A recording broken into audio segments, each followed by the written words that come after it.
Yo, what's up guys, welcome back to another MyTeam video today. You can see renew sponsorships. Well, yeah, we'll just do that as we are going on to our activities. But hey, we are back for another MyTeam video today. It's time for the British Grand Prix in Silverstone, of course, just like it's been since 1950. As we have a lot of money, so we are going to do some engine wear reduction. So it's up to 30%. As you can see, Carlos Sainz is in the lead with 80 points over Charles Leclerc. We are in P4, almost at 100 points, but we of course want to win as well. That can only happen if Carlos Sainz DNFs the rest of the season, and to be honest I don't think that will happen as our durability is now up to the maximum that it can get. So yeah, we'll see what the rest of the season will be. Hopefully we can gain some points on him today. But we are going for a new rival as we ended up previous on. To us, I have never really covered the rivalry between me and another driver. Should I do that in the rest of the season, or should I just leave it for now and come back at it next game? Let me know in the comments down below, as we still need to advance one more week until we are actually at the British Grand Prix. But yeah, let me know if you want to see that instead of just me clicking some buttons which says that I have a rival and do nothing about it. As you can see, we are putting on our final durability upgrade, and then we are 29 out of 29 upgrades.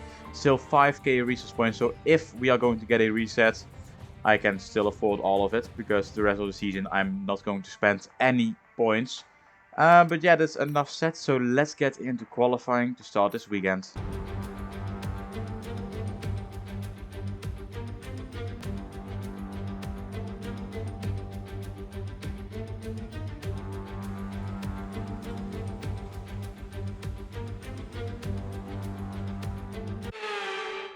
Oh boy, qualifying. What do we have to do? Well, really simple. We have to get out of here and get ourselves on to the top 16. I hope we can be a bit faster than 16 on the grid, because we want to gain points on the man who is right behind us at the moment. But we are here to do some quick laps around Silverstone, of course. Carlos Sainz at the moment in P6. He will probably do another lap and get a bit faster. But he's in the bits now as we are starting our first lap.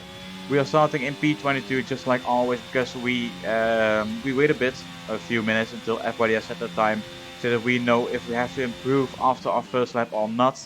And so now we are trying to be quick in just one lap instead of waiting one lap and eventually needing a second lap.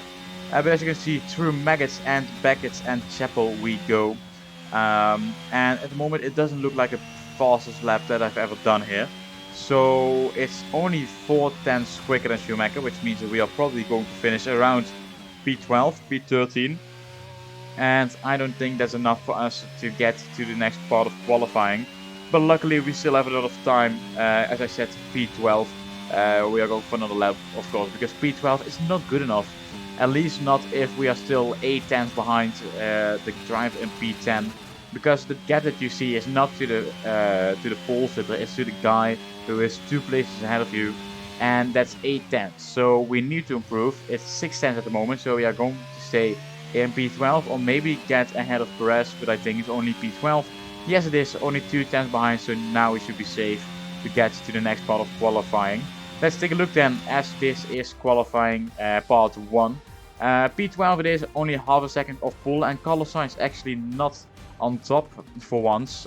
He is only in P6, but still you can see the top 8 is within 2/10. So the gap is close. The gap behind me is over half a second, so I don't have to worry about that.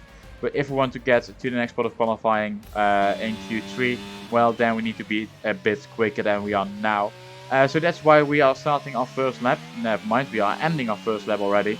And it's good for P8 at the moment, and we are going for another lap, of course, because you don't know what the difference is between you and the guys in P11 to 12.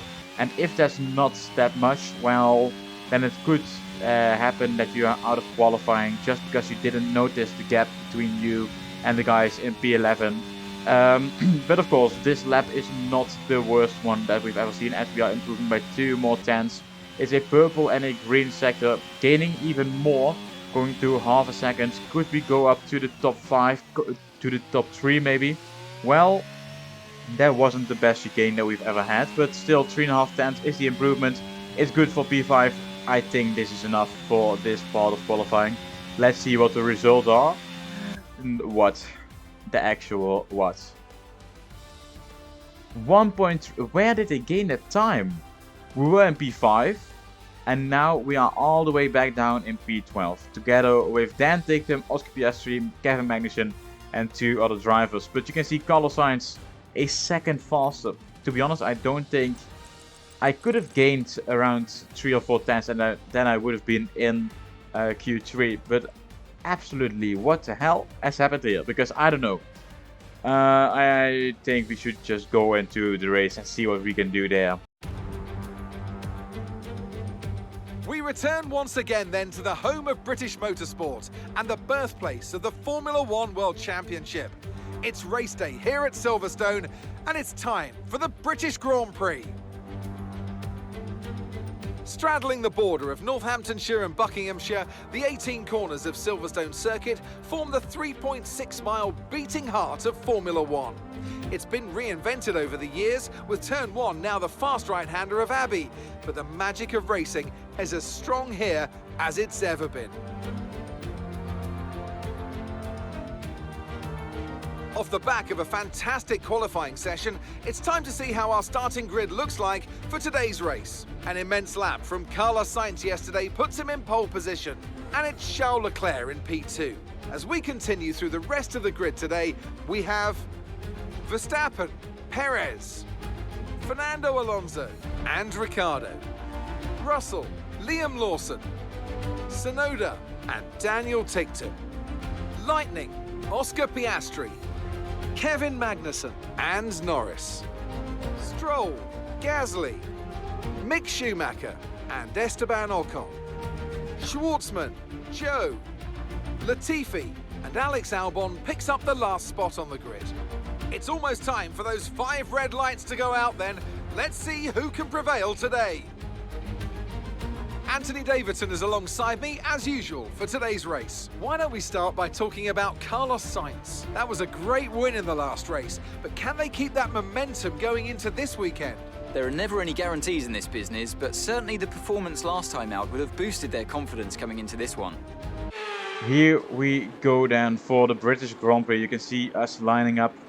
We are behind a McLaren and I think it's a Mercedes that I just saw.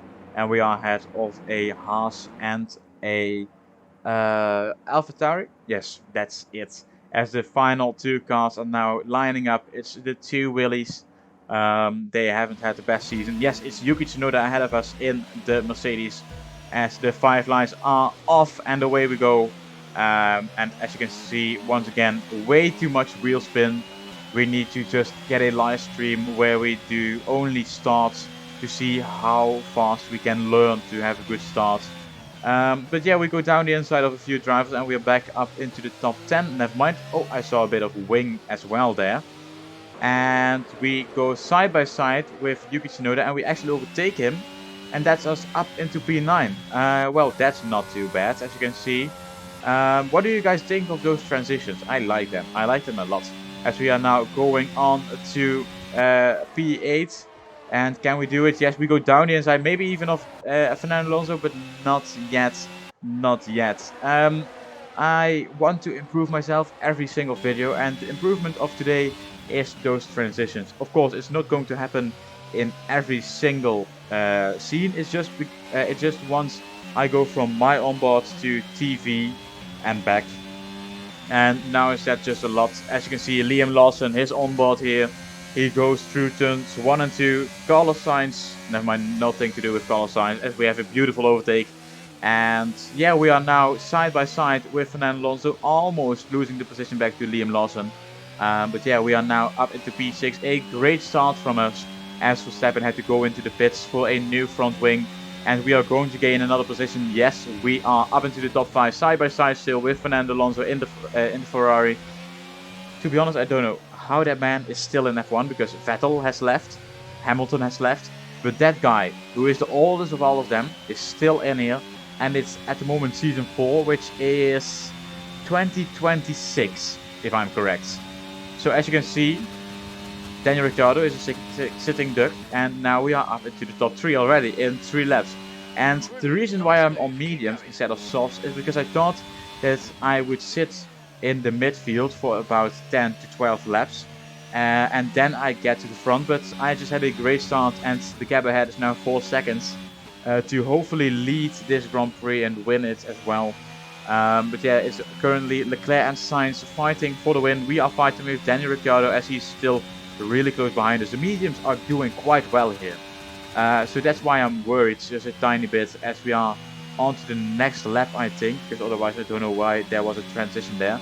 But yeah, as you can see, Leclerc and Sainz, they are fighting, and they are fighting quite hard because we've just gained 1.5 seconds in one chicane. So that's a great start for the rest of the stint, as the gap has come down to 1.3 seconds. And of course, we want to get it underneath 1 second to gain DRS, and DRS means that we can open our rear wing, and then we can gain a few kilometers per hour on the straights, just like this one.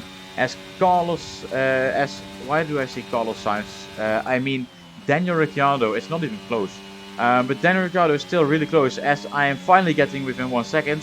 And now Sainz and Leclerc still fight into the pits. But now we are leading the British Grand Prix, and of course we are going on to soft tires at the end of this Grand Prix.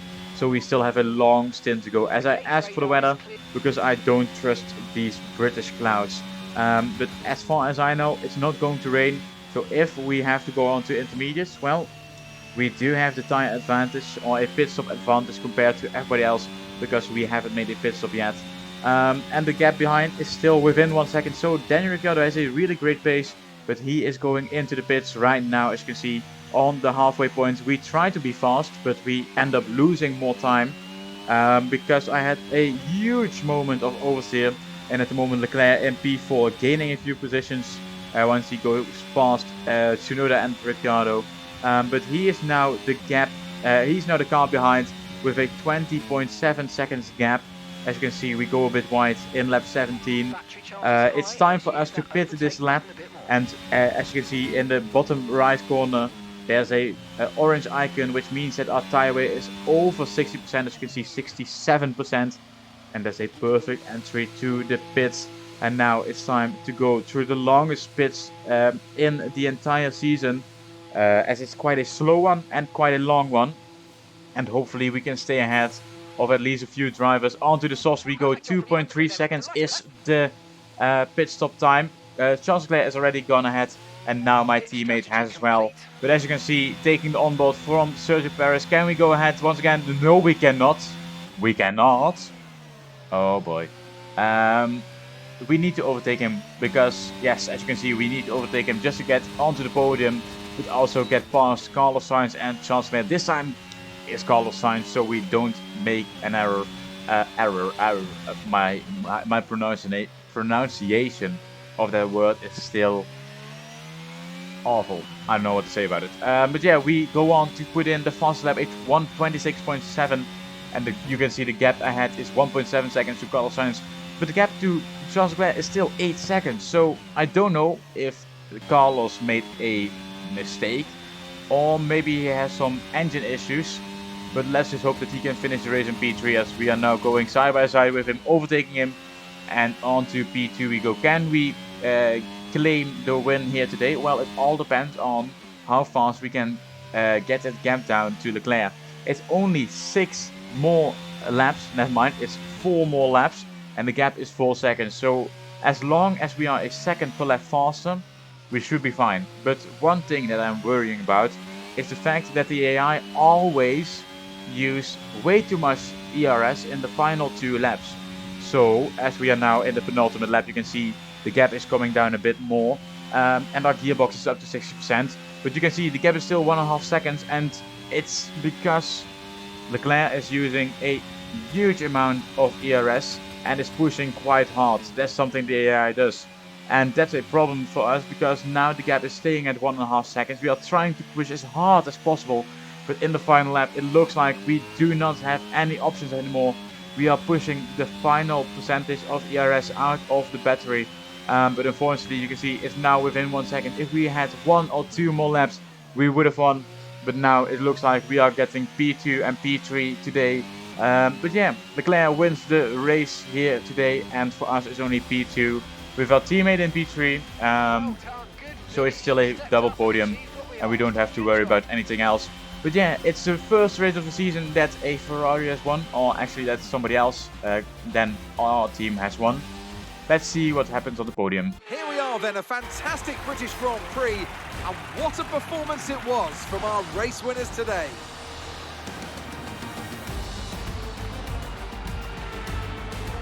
What do you think it was today, Ant, that gave them the edge over the competition? I really feel the track layout combined with the track temperatures we saw today suited their car. These cars come alive when the tyres are just at the right temperature, and the driver did a great job managing that as well. They just look so comfortable out there. It's like anything, it always looks so easy when it all just clicks. Looking at the podium, you can see that red suit familiar to fans across the globe. A world-class win for a world-class team. Ferrari, do it again. Where is my teammate? Because he should be there, right? He was in P3, and once we crossed the line he was still in P3, so I don't know what happened. I think we are going to take a look in a few seconds to what happened to him, because he just finished the race and out of a sudden he's nowhere. But yeah, Carlos Sainz not on the podium. I once again say Carlos Sainz when I mean Charles Leclerc. You can see Charles Leclerc wins the race. It's myself in P2 and Perez in P3. Where the hell is my teammate? Nowhere. Absolutely nowhere. Well, this happened to him. He is in P3. You can see it's a final chicane. And out of a sudden he is down to P22. And he crosses the line in P3, but nothing happens to him. And is this a new bug in F1? Well, I don't know, but it's awful, because we could have gained a lot more points as a team, but we now gain 18 points on my teammate. But yeah, it's the first race that somebody else has won, because the two winners that would have won, or that have won in this season alone, is Carlos Sainz and myself. Nobody else has won a single time this season. But yeah, we can't continue that streak anymore, because Charles Leclerc is now the winner of the British Grand Prix of MyTeam Season 4. We get ahead of Max Verstappen, only 75 points to my teammate. Only 75 points, yes. No, but it's quite a lot. But we are still gaining by, but we are still winning by 98 points in the Constructors, and I don't think that that will change. But yeah, that is it for today's episode. If you want to see the Austrian Grand Prix, well then subscribe, like, and put on your notifications to make sure that you don't miss a single episode. If you want to join the Discord, link is in the description, and I'll see you in the next episode. Goodbye.